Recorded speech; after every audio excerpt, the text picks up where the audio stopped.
Hi, it's Luann at Children's World. I bet you have eggs like this at home, don't you? I know I do. But here at Children's World, we have eggs. Look at this. Isn't this the most amazing thing? It's going to be a fun project for your kids.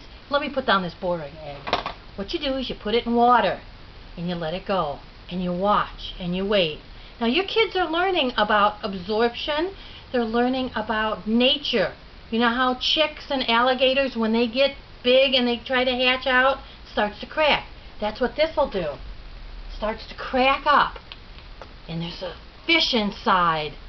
It's called clownfish. And it's absorbing water the whole time you've got it. And all of a sudden, it's going to look like this. This came out of this. Isn't that most amazing? They're learning about absorption, expansion. They're learning about nature, plus having a really fun time with a fish. So come on in and see us. We've got a lot of amazing products here, and we'd love to show you. So Nemo and I say goodbye for now.